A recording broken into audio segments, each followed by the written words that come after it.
જય શ્રી કૃષ્ણ બાળકો, કેમ છો બધા? મજામાં છો ને? હું પણ મજામાં છું. તો ચાલો આજે આપણે સરસ મજાની વાર્તા સાંભળીએ. આ વાર્તાનું નામ છે જૂ અને માકડની જુગલબંધી. આ વાર્તા વિષ્ણુ શર્માની છે. આ વાર્તામાં થોડા ઘણા ફેરફાર સાથે આપણે વાર્તા સાંભળીએ. ઘણા સમય પરની આ વાત છે. મનુષ્યનું લોહી પીનાર જૂ એક ગરીબના ઘરે રહેતી હતી. પરંતુ ગરીબના શરીરમાં તો લોહી ક્યાંથી હોય? એને તો માંડ માંડ ખાવાનું મળતું હોય, અને એ પણ અસ્વાદિષ્ટ. જૂએ ત્યાં રહી અને વિચાર્યું, અરે રે, હું તો અહીં ગરીબની ગરીબ જ રહી. અહીંના ખોરાકથી તો મારું શરીર પણ નથી વળતું. એના કરતાં તો કોઈ રાજા મહારાજાના ઘરે જાઓ તો દરરોજ તાજો માજો ખોરાક મળે. બસ, એટલે એક દિવસ ગરીબનો સથવારો છોડી દીધો અને એ તો ચાલી નીકળી.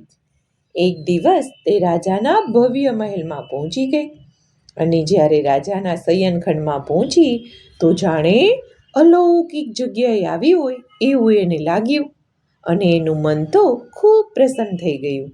સુંદર મોટા રાજાશાહી પલંગ પર ચડી ગઈ અને નરમ સુવાળી રેશમી રજાઈમાં છુપાઈ ગઈ. અહીંયા તેને ખૂબ આરામ મળતો હતો.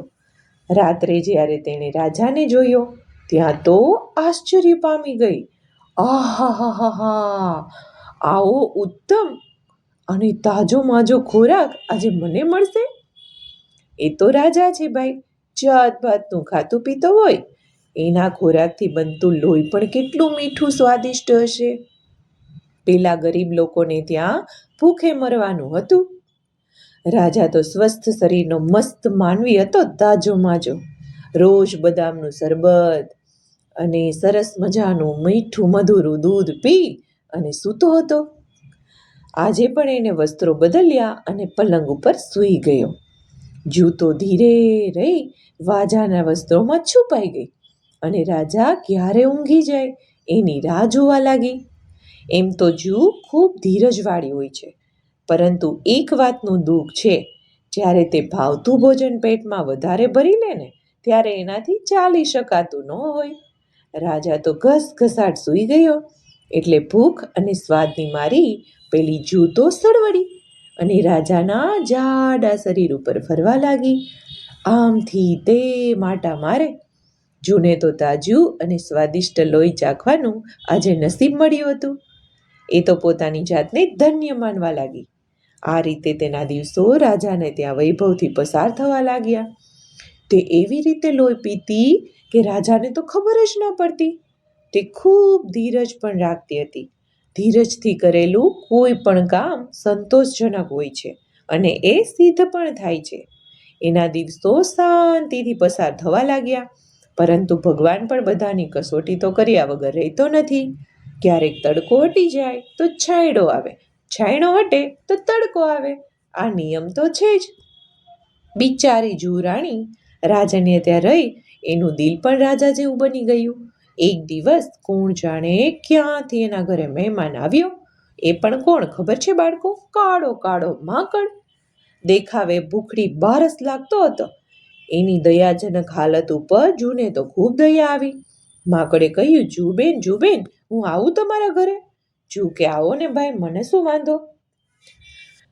જૂબેને કહ્યું, ભાઈ આજે કેમ ભૂલા પડી ગયા? અને તારું શરીર તો જો કેવું કાળું કાળું પડી ગયું છે. એમને લાગ્યું કે હા, મેં વિચાર્યું છે કે ચાલ હવે તો હું જૂબેનને ત્યાં 2-4 દિવસ રહી આવું. સારું ખાવાનું પણ મળશે અને મારી તંદુરસ્તી પણ સારી બનશે.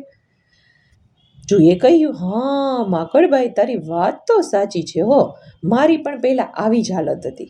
હું પણ એક ગરીબના ઘરે હતી તો હું પર મરવા જેવી થઈ ગઈ હતી. પરંતુ ભગવાનના હુકમથી આજે હું અહીંયા સુખી છું. ત્યારે માકડે કહ્યું, તમે એકલા જ રહો છો?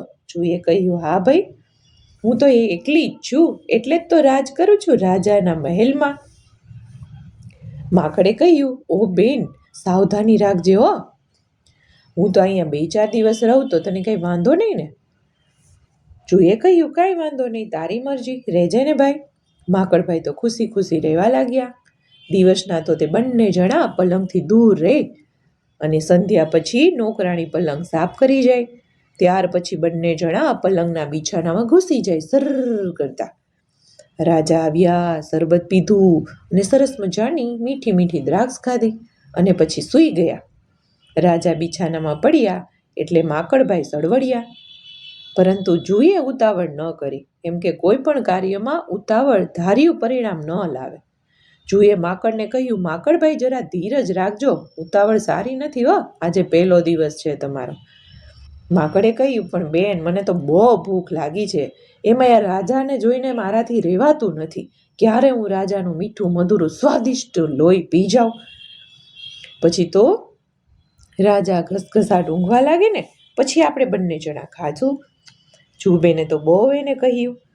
બંને જણા થોભી ગયા, પરંતુ માકડભાઈ તો આગળ વધ્યા અને ખોરાક માટે સારી જગ્યા જોવા લાગ્યા.